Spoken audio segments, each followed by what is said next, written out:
Hello, my name's Mark Williams and I bring greetings here from Oxford, where I'm speaking to you from now.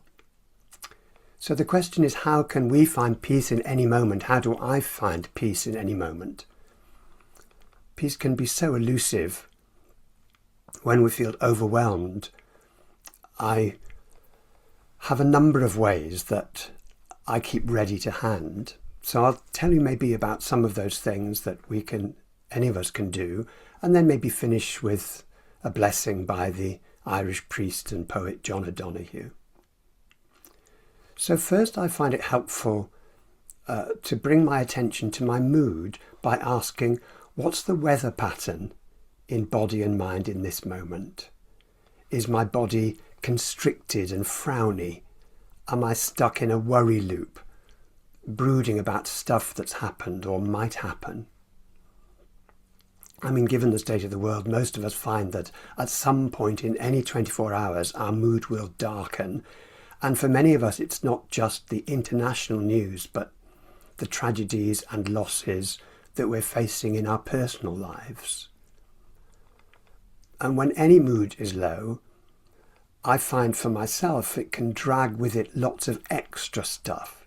It might start with sadness and then move to anger and frustration and fear and all sorts of things. And often I remind myself that the mind is trying to do its best to bring to us the concerns of everyday life that it thinks we need, but it's backfiring. It's preventing me from seeing things around me that are not so awful, some of them neutral, some of them lovely, and it darkens it so I don't see them. So I start with seeing if I can surround even these dark moods with kindness.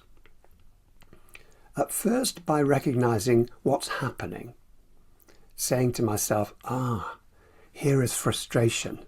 This is what frustration feels like. Or here is fear.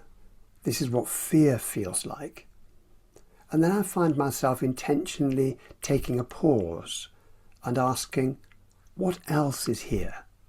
Maybe even looking around and seeing literally what else is here. And also, what does this need? What do I need right now? What's the best gift I can give to myself right now? And in this way, learning to bring a sense of kindness to whatever I find rather than blaming myself. And when the mind is very restless, sometimes I find it's really helpful to say on an out breath, no action needed right now. No action needed in this moment. So in all of this, seeing if it's possible to stay open and curious.